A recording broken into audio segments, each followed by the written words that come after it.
SSLC ಪರೀಕ್ಷೆ July 2021 ಬಹು ಆಯ್ಕೆ ಪ್ರಶ್ನೆಗಳನ್ನು ಬಿಟ್ಟಿದ್ದಾರೆ. ಅದರಲ್ಲಿ ಸಮಾಜ ವಿಜ್ಞಾನ ವಿಷಯದ ಪ್ರಶ್ನೆ ಪತ್ರಿಕೆ ವಿಶ್ಲೇಷಣೆ ಮತ್ತು ನೀಲನಕ್ಷೆ ಮಾಹಿತಿಯನ್ನು ತಂದಿದ್ದೀನಿ. ಬಹಳ ಉಪಯುಕ್ತವಾಗಿರ್ತಕ್ಕಂಥದ್ದಿದೆ. ಸೊ ನಿನ್ನೆ ನಾವು ಕ್ವಶನ್ ಪೇಪರ್ ಅನ್ನು ಹಾಕಿದ್ದೀವಿ. ಸೊ ಅಷ್ಟೇ ಅಲ್ಲದೆ ಕ್ವಶನ್ ಪೇಪರ್ ಅನ್ನ ಕೀ ಆನ್ಸರ್ ಸಹಿತನೂ ಹಾಕಿದ್ದೀವಿ. ಸೊ ಇನ್ನು ಮುಂದೆ ನಮಗೆ ಸ್ವಲ್ಪ ಬ್ಲೂ ಪ್ರಿಂಟ್ ಅಥವಾ ಈ ಕ್ವಶನ್ ಪೇಪರ್ ಅನಲೈಸ್ ಅನ್ನ ಮಾಡಿದಾಗ ಯಾವ ಪಾಠದಿಂದ ಯಾವ ವಿಭಾಗಕ್ಕೆ ಎಷ್ಟೆಲ್ಲ ಅಂಕಗಳನ್ನು ಕೊಟ್ಟಿದ್ದಾರೆ ಅಂತಕ್ಕದ್ದನ್ನ ಸ್ವಲ್ಪ ನೋಡ್ಕೊಂಡು ಬರೋಣ. ಇದರಿಂದ ಈ ವಿಷಯದ ಬಗ್ಗೆ ನಾವು ಅಧ್ಯಯನವನ್ನ ಮಾಡ್ತಾ ಹೋದ್ರೆ ಸೊ ನಮಗೆ ಗೊತ್ತಾಗುತ್ತೆ ಯಾವ ಪಾಠದ ಮೇಲೆ ಎಷ್ಟೊಂದು ವೇಟೇಜ್ ಅನ್ನು ಕೊಟ್ಟಿದ್ದಾರೆ, ಎಷ್ಟು ಅಂಕಗಳು ಬಂದಿದ್ದಾವೆ, ಎಷ್ಟು ಪ್ರಶ್ನೆ ಬಂದಿದ್ದಾವೆ ಅಂತ. ಹೊಸಬರಾಗಿದ್ರೆ ದಯಮಾಡಿ ನನ್ನ ಚಾನಲ್ ಸ್ಟಡಿ ವಿತ್ ಪರಶುರಾಮ್ಗೆ ಸಬ್ಸ್ಕ್ರೈಬ್ ಮಾಡಿ, ಜೊತೆಗೆ ಬೆಲ್ ಐಕಾನ್ ಅನ್ನು ಒತ್ತಿ. ಇದರಿಂದ ಮುಂಬರ್ತಕ್ಕಂಥ ವಿಡಿಯೋಗಳ ನೋಟಿಫಿಕೇಶನ್ ತಮಗೆ ಮೊದಲಿಗೆ ಸಿಗುತ್ತೆ. ಶುರು ಮಾಡೋಣ. ಎಸ್ಎಸ್ಎಲ್ಸಿ ಸಮಾಜ ವಿಜ್ಞಾನ ಮಾದರಿ ಪ್ರಶ್ನೆ ಪತ್ರಿಕೆ 1ರ ಪರೀಕ್ಷಾ ಪ್ರಶ್ನೆ ಪತ್ರಿಕೆ ವಿಶ್ಲೇಷಣೆ ಮತ್ತು ನೀಲನಕ್ಷೆ. ಒಟ್ಟು ಇತಿಹಾಸದ ಪಾಠಗಳಿಗೆ ಬಂದಾಗ ಸೊ ಇತಿಹಾಸದಲ್ಲಿ ಮೊದಲ ಪಾಠ ಭಾರತಕ್ಕೆ ಯುರೋಪಿಯನ್ನರ ಆಗಮನ. ಈ ಪಾಠದಿಂದ ಒಂದು ಪ್ರಶ್ನೆಯನ್ನು ಕೇಳಿದ್ದಾರೆ, ಒಂದು ಅಂಕವನ್ನು ಹಂಚಿಕೆಯನ್ನು ಮಾಡಿದ್ದಾರೆ. ಎರಡನೇದು ಬ್ರಿಟಿಷ್ ಆಳ್ವಿಕೆಯ ವಿಸ್ತರಣೆ ಇದೆ. ಸೊ ಇದಕ್ಕೂ ಕೂಡ ಒಂದು ಪ್ರಶ್ನೆ ಕೇಳಿ ಒಂದು ಅಂಕಗಳನ್ನು ಹಂಚಿಕೆಯನ್ನು ಮಾಡಿದ್ದಾರೆ. ಬ್ರಿಟಿಷ್ ಆಳ್ವಿಕೆಯ ಪರಿಣಾಮಗಳು ಅಂತಕ್ಕಂಥ ಪಾಠಕ್ಕೂ ಕೂಡ ಒಂದು ಪ್ರಶ್ನೆ ಇದೆ, ಒಂದು ಅಂಕ ಇದೆ. ಆಮೇಲೆ ಕರ್ನಾಟಕದಲ್ಲಿ ಬ್ರಿಟಿಷ್ ಆಳ್ವಿಕೆಗೆ ಪ್ರತಿರೋಧಗಳು ಅಂತಕ್ಕಂಥ ಪಾಠದಿಂದ 2 ಪ್ರಶ್ನೆಗಳನ್ನು ಕೇಳಿ 2 ಅಂಕಗಳನ್ನು ಕೊಟ್ಟಿದ್ದಾರೆ. ಇಂಪಾರ್ಟೆಂಟ್ ಇದೆ, ನೆನಪಿನಲ್ಲಿ ಇಟ್ಕೊಳ್ರಿ. ಸಾಮಾಜಿಕ ಮತ್ತು ಧಾರ್ಮಿಕ ಸುಧಾರಣಾ ಚಳವಳಿಗಳು ಪಾಠಕ್ಕೆ ಬಂದರೆ ಒಂದು ಪ್ರಶ್ನೆ ಇದೆ, ಒಂದು ಅಂಕ ಇದೆ. ಭಾರತದ ಪ್ರಥಮ ಸ್ವಾತಂತ್ರ್ಯ ಸಂಗ್ರಾಮ ಪಾಠಕ್ಕೆ ಒಂದು ಪ್ರಶ್ನೆ, ಒಂದು ಅಂಕಗಳನ್ನು ನಿಗದಿಯನ್ನ ಮಾಡಿದ್ದಾರೆ. ಆಮೇಲೆ ಭಾರತದ ಪ್ರಥಮ ಸ್ವಾತಂತ್ರ್ಯ ಸಂಗ್ರಾಮ 1857ಕ್ಕೆ ಒಂದು ಪ್ರಶ್ನೆ ಇದೆ, ಒಂದು ಅಂಕ ಇದೆ. ಸ್ವಾತಂತ್ರ್ಯ ಹೋರಾಟ ಅಂತಕ್ಕಂಥ ಪಾಠಕ್ಕೆ 2 ಪ್ರಶ್ನೆಗಳನ್ನು ಕೇಳಿದ್ದಾರೆ, 2 ಅಂಕಗಳನ್ನು ಕೊಟ್ಟಿದ್ದಾರೆ.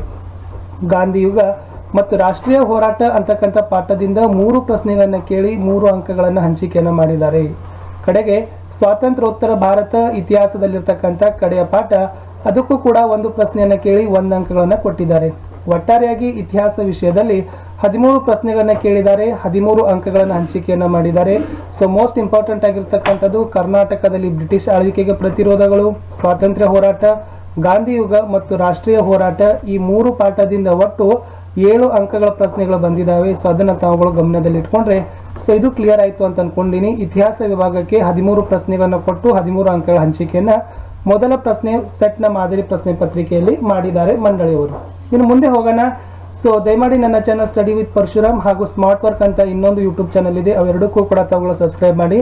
ಇಲ್ಲಿ ನಾವು ಸಮಾಜ ವಿಜ್ಞಾನ, ಗಣಿತ, ಹಿಂದಿಯಲ್ಲಿ MCQ ಸೀರೀಸ್ಗಳನ್ನು ಹಾಕ್ತಾ ಇದ್ದೀವಿ. ತಾವಿಗೆ ಬಹಳಷ್ಟು ಅನುಕೂಲ ಆಗ್ತದೆ. ಇನ್ನು ರಾಜ್ಯಶಾಸ್ತ್ರ ಪೊಲಿಟಿಕಲ್ ಸೈನ್ಸ್ಗೆ ಬಂದಾಗ ಭಾರತದ ಸಮಸ್ಯೆಗಳು ಮತ್ತು ಪರಿಹಾರ ಉಪಾಯಗಳಿಗೆ ಒಂದು ಪ್ರಶ್ನೆ, ಒಂದು ಅಂಕ. ಭಾರತದ ವಿದೇಶಾಂಗ ನೀತಿಗೆ ಒಂದು ಪ್ರಶ್ನೆ, ಒಂದು ಅಂಕ. ಅನ್ಯ ರಾಷ್ಟ್ರಗಳೊಂದಿಗೆ ಭಾರತದ ಸಂಬಂಧ ಪಾಠಕ್ಕೂ ಒಂದು ಪ್ರಶ್ನೆ, ಒಂದು ಅಂಕ. ಜಾಗತಿಕ ಸಮಸ್ಯೆಗಳು ಮತ್ತು ಪರಿಹಾರ ಉಪಾಯಗಳಿಗೆ ಒಂದು ಪ್ರಶ್ನೆ, ಒಂದು ಅಂಕ ಇದೆ. ಆಮೇಲೆ ಜಾಗತಿಕ ಸಂಸ್ಥೆಗಳು ಪಾಠಕ್ಕೆ ಒಂದು ಪ್ರಶ್ನೆ, ಒಂದು ಅಂಕ. ಒಟ್ಟು ರಾಜ್ಯಶಾಸ್ತ್ರದಲ್ಲಿ 5 ಪಾಠಗಳ ತಾವು ಓದಬೇಕಾಗಿತ್ತು. ಆ 5 ಪಾಠದಿಂದ 5 ಪ್ರಶ್ನೆಗಳು, ಒಂದೊಂದು ಪಾಠದ ಮೇಲೆ ಒಂದೊಂದು ಪ್ರಶ್ನೆ, ಒಂದೊಂದು ಅಂಕಗಳ ಹಂಚಿಕೆಯನ್ನು ಮಾಡಿದ್ದಾರೆ. ಸೊ ರಾಜ್ಯಶಾಸ್ತ್ರಕ್ಕೆ ಇರ್ತಕ್ಕಂಥ ಒಟ್ಟು 5 ಪ್ರಶ್ನೆ, 5 ಅಂಕಗಳ ಇದಾವೆ. ಸೊ ಮುಂದೆ ಹೋಗೋಣ. ಸಮಾಜಶಾಸ್ತ್ರದಲ್ಲಿ 4 ಪಾಠಗಳು. ಸೊ ತಲಾ ಒಂದೊಂದು ಪಾಠಕ್ಕೆ ಒಂದೊಂದು ಪ್ರಶ್ನೆಗಳನ್ನ ಕೇಳಿದ್ದಾರೆ. ಸಾಮಾಜಿಕ ಸ್ತರ ವಿನ್ಯಾಸದಿಂದ ಒಂದು ಪ್ರಶ್ನೆ ಇದೆ, ಒಂದು ಅಂಕ ಇದೆ. ದುಡಿಮೆ ಪಾಠದಲ್ಲಿ ಒಂದು ಪ್ರಶ್ನೆ ಇದೆ, ಒಂದು ಅಂಕ ಇದೆ. ಸಾಮಾಜಿಕ ಚಳವಳಿ ಪಾಠದಿಂದ ಒಂದು ಪ್ರಶ್ನೆ, ಒಂದು ಅಂಕ ಇದ್ರೆ ಸಾಮಾಜಿಕ ಸಮಸ್ಯೆಗಳ ಪಾಠಕ್ಕೆ ಒಂದು ಪ್ರಶ್ನೆ ಮತ್ತು ಒಂದು ಅಂಕ. ಒಟ್ಟು 4 ಪ್ರಶ್ನೆ, 4 ಅಂಕಗಳನ್ನ ಸಮಾಜಶಾಸ್ತ್ರ ವಿಷಯದಿಂದ ಏನ್ ಮಾಡಿದಾರಪ್ಪ ಅಂದ್ರೆ ಕೇಳಿದ್ದಾರೆ. ಸೊ ಮುಂದೆ ಹೋಗೋಣ. ಭೂಗೋಳಶಾಸ್ತ್ರದಲ್ಲಿ ಇಲ್ಲಿನೂ ಕೂಡ ತಾವುಗಳು ನೋಡ್ತಾ ಇದ್ದಂಗೆ ಭಾರತದ ಮೇಲ್ಮೈ ಲಕ್ಷಣಗಳು ಅಂತಕ್ಕಂಥ ಪಾಠದಿಂದ ಒಂದು ಪ್ರಶ್ನೆ, ಒಂದು ಅಂಕ. ಭಾರತದ ವಾಯುಗುಣದಿಂದ ಒಂದು ಪ್ರಶ್ನೆ ಬಂದಿದೆ, ಒಂದು ಅಂಕ ಹಂಚಿಕೆ. ಭಾರತದ ಮಣ್ಣುಗಳು ಪಾಠದಿಂದ ಒಂದು ಪ್ರಶ್ನೆ, ಒಂದು ಅಂಕ ಹಂಚಿಕೆ. ಭಾರತದ ಅರಣ್ಯ ಸಂಪತ್ತಿನಲ್ಲಿ ಒಂದು ಪ್ರಶ್ನೆ, ಒಂದು ಅಂಕ ಇದೆ. ಭಾರತದ ಜಲ ಸಂಪನ್ಮೂಲಗಳು ಪಾಠದಿಂದ ಒಂದು ಪ್ರಶ್ನೆ, ಒಂದು ಅಂಕ. ಭಾರತದ ಭೂ ಸಂಪನ್ಮೂಲಗಳು ಪಾಠಕ್ಕೆ ಒಂದು ಪ್ರಶ್ನೆ, ಒಂದು ಅಂಕ ಇದ್ರೆ ಭಾರತದ ಸಾರಿಗೆ ಮತ್ತು ಸಂಪರ್ಕ ಪಾಠದಿಂದ 3 ಪ್ರಶ್ನೆಗಳನ್ನ ಕೇಳಿದ್ದಾರೆ. ನೆನಪಿನ ಇಟ್ಕೊಡ್ರಿ, ವೆರಿ ಇಂಪಾರ್ಟೆಂಟ್. ಭಾರತದ ಸಾರಿಗೆ ಮತ್ತು ಸಂಪರ್ಕದಿಂದ 3 ಪ್ರಶ್ನೆಗಳನ್ನ ಕೇಳಿ 3 ಅಂಕಗಳನ್ನ ಹಂಚಿಕೆಯನ್ನ ಮಾಡಿದ್ದಾರೆ. ಆಮೇಲೆ ಭಾರತದ ಕೈಗಾರಿಕೆಗಳು ಪಾಠದಿಂದ ಒಂದು ಪ್ರಶ್ನೆ, ಒಂದು ಅಂಕ ಇದ್ರೆ ನೈಸರ್ಗಿಕ ವಿಪತ್ತುಗಳು ಈ ಒಂದು ಪಾಠಕ್ಕೆ ಒಂದು ಪ್ರಶ್ನೆ, ಒಂದು ಅಂಕನ ಕೊಟ್ಟಿದ್ದಾರೆ. ಸೊ ಒಟ್ಟು ಭೂಗೋಳಶಾಸ್ತ್ರ ವಿಭಾಗದಿಂದ 11 ಪ್ರಶ್ನೆಗಳನ್ನ ಕೇಳಿ 11 ಅಂಕಗಳ ಹಂಚಿಕೆ ಮಾಡಿದ್ದಾರೆ. ಇಲ್ಲಿ ಮೋಸ್ಟ್ ಇಂಪಾರ್ಟೆಂಟ್ ಆಗಿರ್ತಕ್ಕಂಥದ್ದು ಭಾರತದ ಸಾರಿಗೆ ಮತ್ತು ಸಂಪರ್ಕ. ಸೊ ಇದನ್ನ ತಾವು ಏನ್ ಮಾಡಿ ಸ್ವಲ್ಪ ಗಮನದಲ್ಲಿ ಇಟ್ಕೊಡ್ರಿ. ಯಾಕಂದ್ರೆ ಇದು ಮೋಸ್ಟ್ ಇಂಪಾರ್ಟೆಂಟ್ ಆಗಿರ್ತಕ್ಕಂಥದ್ದು. ಯಾಕಂದ್ರೆ 3 ಪ್ರಶ್ನೆ ಮತ್ತು 3 ಅಂಕಗಳನ್ನು ಏನು ಮಾಡಿದಾರಪ್ಪ ಅಂದ್ರೆ ಈ ವಿಭಾಗದಿಂದ ಅವ್ರು ಏನು ಮಾಡಿದ್ದಾರೆ ಕೇಳಿದ್ದಾರೆ. ಸೊ ತಮಗೆ ಗೊತ್ತಾಗಿರ್ಬೋದು. ಸೊ ಭೂಗೋಳದಿಂದ 11 ಪ್ರಶ್ನೆ ಇದ್ದಾವೆ, 11 ಅಂಕಗಳ ಹಂಚಿಕೆ ಆಗಿದೆ. ಮುಂದೆ ಹೋಗೋಣ, ಅರ್ಥಶಾಸ್ತ್ರ ವಿಭಾಗಕ್ಕೆ ಹೋಗೋಣ ವಿದ್ಯಾರ್ಥಿಗಳೇ. ಅರ್ಥಶಾಸ್ತ್ರದಲ್ಲಿ 2 ಪಾಠ ಇದ್ದಾವೆ, 3 ಪ್ರಶ್ನೆಗಳನ್ನ ಕೇಳಿದ್ದಾರೆ. ನೋಡಿ, ಅಭಿವೃದ್ಧಿ ಪಾಠದಿಂದ ಬರೀ 1 ಪ್ರಶ್ನೆ ಇದೆ, ಗ್ರಾಮೀಣ ಅಭಿವೃದ್ಧಿ ಪಾಠದಿಂದ 2 ಪ್ರಶ್ನೆಗಳನ್ನ ಕೇಳಿದ್ದಾರೆ.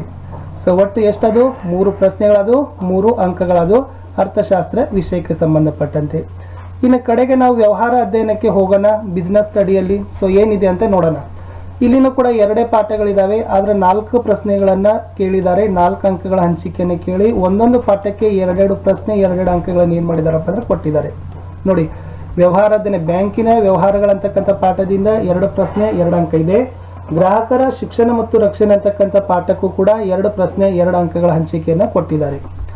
ಒಟ್ಟಾರೆಯಾಗಿ ಸೊ ಇಲ್ಲಿ ನಾವುಗಳು ನೋಡಿದಾಗ ಸೊ ವ್ಯವಹಾರ ಅಧ್ಯಯನದಲ್ಲಿ 2 ಪಾಠ ಇಂಪಾರ್ಟೆಂಟ್ ಇದೆ, ನೋಡ್ಕೊಳ್ಳಿ. ಬ್ಯಾಂಕ್ ವ್ಯವಹಾರಗಳು ಮತ್ತು ಗ್ರಾಹಕರ ಶಿಕ್ಷಣ ರಕ್ಷಣೆ, ಗ್ರಾಮೀಣ ಅಭಿವೃದ್ಧಿ ಪಾಠ ಬಗ್ಗೆ ಹೆಚ್ಚು ಒತ್ತು ಕೊಡಿ. ಸಾರಿಗೆ ಮತ್ತು ಸಂಪರ್ಕ ಪಾಠದ ಮೇಲೆ ಹೆಚ್ಚುತ್ತಾ ಒತ್ತುಗಳನ್ನು ಕೊಡಬೇಕು. ಆಮೇಲೆ ಇತಿಹಾಸದಲ್ಲಿ ಬಂದ್ರೆ ನಮಗೆ ಗಾಂಧಿ ಯುಗ ಮತ್ತು ರಾಷ್ಟ್ರೀಯ ಹೋರಾಟ, ಆಮೇಲೆ ಸ್ವಾತಂತ್ರ್ಯ ಹೋರಾಟ, ಓಕೆ, ಸೊ ಅದ್ರ ಬಗ್ಗೆ. ಆಮೇಲೆ ಕರ್ನಾಟಕದಲ್ಲಿ ಬ್ರಿಟಿಷ್ ಆಳ್ವಿಕೆಗೆ ಪ್ರತಿರೋಧಗಳು ಪಾಠವನ್ನು ಸಹಿತ ನಾವು ನೋಡ್ಕೊಳ್ಬಹುದು. ಸೊ ಒಟ್ಟಾರೆಯಾಗಿ ಎಲ್ಲಾ ವಿಭಾಗಗಳನ್ನ ಕೂಡಿಸಿದಾಗ ಸಮಾಜ ವಿಜ್ಞಾನದಲ್ಲಿ ಏನಾಗ್ತದ ಅಂತ ನೋಡೋಣ. ಸೊ ಇದು ಇಂಪಾರ್ಟೆಂಟ್. ಎಸ್, ನೋಡಿ, ಸಮಾಜ ವಿಜ್ಞಾನದ ಇತಿಹಾಸ ವಿಭಾಗದಿಂದ 13 ಪ್ರಶ್ನೆಗಳನ್ನ ಕೇಳಿದ್ದಾರೆ, 13 ಅಂಕಗಳನ್ನ ಕೊಟ್ಟಿದ್ದಾರೆ. 13 ಕ್ವಶನ್ಸ್ 13 ಮಾರ್ಕ್ಸ್. ರಾಜ್ಯಶಾಸ್ತ್ರದಿಂದ ಏನ್ ಮಾಡಿದಾರಪ್ಪ ಅಂದ್ರೆ 5 ಪ್ರಶ್ನೆಗಳನ್ನ ಕೇಳಿದ್ದಾರೆ, 5 ಅಂಕಗಳನ್ನ ಕೊಟ್ಟಿದ್ದಾರೆ. ಸಮಾಜಶಾಸ್ತ್ರದಲ್ಲಿ 4 ಪ್ರಶ್ನೆಗಳು 4 ಅಂಕ ಹಂಚಿಕೆ. ಭೂಗೋಳದಲ್ಲಿ 11 ಪ್ರಶ್ನೆಗಳು 11 ಅಂಕ ಹಂಚಿಕೆ. ಆಮೇಲೆ ಅರ್ಥಶಾಸ್ತ್ರದಲ್ಲಿ 3 ಪ್ರಶ್ನೆಗಳು 3 ಅಂಕಗಳ ಹಂಚಿಕೆ. ವ್ಯವಹಾರ ಅಧ್ಯಯನದಲ್ಲಿ 4 ಪ್ರಶ್ನೆಗಳು 4 ಅಂಕಗಳಿದ್ದಾವೆ. ಸೊ ಒಟ್ಟಾರೆಯಾಗಿರ್ತಕ್ಕಂಥ 40 ಪ್ರಶ್ನೆಗಳು ಮತ್ತು 40 ಅಂಕಗಳು ಸಮಾಜ ವಿಜ್ಞಾನದಲ್ಲಿ ನಿಗದಿಯನ್ನ ಮಾಡಿದ್ದಾರೆ. ಹೋಪ್ ವಿದ್ಯಾರ್ಥಿಗಳೇ ಈ ವಿಡಿಯೋ ನಿಮಗೆ ತುಂಬಾ ಇಷ್ಟ ಆಯ್ತು ಅಂತ ಅನ್ಕೊಂಡಿದ್ದೀನಿ. ಇನ್ನೊಂದು ನೆನಪಿಟ್ಕೊಡ್ರಿ, ಈ ಪ್ರಶ್ನೆ ಪತ್ರಿಕೆ ಸೆಟ್ 1ರ ವಿಶ್ಲೇಷಣೆ ಇದೆ, ಇದನ್ನ 1ರ ಅಂಕ ವಿಶ್ಲೇಷಣೆಯನ್ನ ಮಾಡಿದ್ದೀವಿ. ಹೋಪ್ ಇನ್ನೊಂದು ಪ್ರಶ್ನೆ ಪತ್ರಿಕೆಯನ್ನು ಸಹಿತ ಮಂಡಳಿಯವರು ಬಿಡಬಹುದು ಅಂತ ಅನ್ಕೊಂಡಿದ್ದೀವಿ, 2ನೇ ಸೆಟ್ ಪ್ರಶ್ನೆ ಪತ್ರಿಕೆ, ಅದನ್ನು ಕೂಡ ನಾವುಗಳನ್ನ ನೋಡೋಣ. ಈ ಸಮಾಜ ವಿಜ್ಞಾನದ ಮಾದರಿ ಪ್ರಶ್ನೆ ಪತ್ರಿಕೆ 1ರ 1 ಕೀ ಆನ್ಸರ್ಗಳನ್ನ ನಾನು ಹಾಕಿದ್ದೀನಿ ಈ ವಿಡಿಯೋದ ಡಿಸ್ಕ್ರಿಪ್ಷನ್ ಬಾಕ್ಸ್ ನಲ್ಲಿ, ಮತ್ತು ಕಮೆಂಟ್ ಸೆಕ್ಷನ್ ನಲ್ಲಿ ಫಸ್ಟ್ ಆಗಿ ನಾನು ಪಿನ್ ಅನ್ನ ಮಾಡಿದ್ದೀನಿ, ಅಲ್ಲಿ ತಾವುಗಳು ನೋಡಿ. ಯಾಕಂದ್ರೆ ಅವುಗಳ ಪ್ರಶ್ನೆಗಳನ್ನ ನೋಡಿದ್ರೆ ತಮಗೆ ಇದ್ರ ಬಗ್ಗೆ ಎಲ್ಲ ಕೂಡ ಒಂದು ಮಾಹಿತಿ ಗೊತ್ತಾಗುತ್ತೆ ಅಂತ ಹೇಳ್ದ ಕಡೆಗೆ ವಿಡಿಯೋವನ್ನ ಮುಗಿಸೋಣ ವಿದ್ಯಾರ್ಥಿಗಳೇ. ತಾವುಗಳು ದಯಮಾಡಿ ನಮ್ಮ ಚಾನೆಲ್ ಸ್ಟಡಿ ವಿತ್ ಪರಶುರಾಮ್ ಇದೆ, ಆಮೇಲೆ ಸ್ಮಾರ್ಟ್ ವರ್ಕ್ ಅಂತ 2 ಇದಾವೆ. ನೋಡಿ, ಈ ಸ್ಮಾರ್ಟ್ ವರ್ಕ್ ಅಲ್ಲಿ ಕನ್ನಡ ಮತ್ತು ಇಂಗ್ಲಿಷ್ MCQ ಸೀರೀಸ್ಗಳನ್ನ ಹಾಕ್ತಾ ಇದ್ದೀವಿ, ತಪ್ಪದೆ ನೋಡಿ. ಸೊ ದಯಮಾಡಿ 2 ಚಾನೆಲ್ಗಳಿಗೆ ಸಬ್ಸ್ಕ್ರೈಬ್ ಮಾಡಿ, ಬೆಲ್ ಐಕಾನ್ ಅನ್ನು ಒತ್ತಿ, ಟೆಲಿಗ್ರಾಮ್ ಗ್ರೂಪ್ಗೆ ಬಂದು ಸೇರಿಕೊಳ್ಳಿ ಅಂತ ಹೇಳ್ತಾ, ಸಮಾಜ ವಿಜ್ಞಾನ ವಿಷಯದಲ್ಲಿ ನಾವುಗಳು ಪ್ರಶ್ನೆ ಪತ್ರಿಕೆ 1ರ 1 ವಿಶ್ಲೇಷಣೆಯನ್ನು ಮಾಡಿಕೊಂಡು ಬಂದಿವಿ. ಸೊ ಮತ್ತೆ ವಿಜ್ಞಾನ ವಿಷಯದ ಒಂದು ವಿಶ್ಲೇಷಣೆಯಲ್ಲಿ ಸಿಗೋಣ. ಧನ್ಯವಾದಗಳು.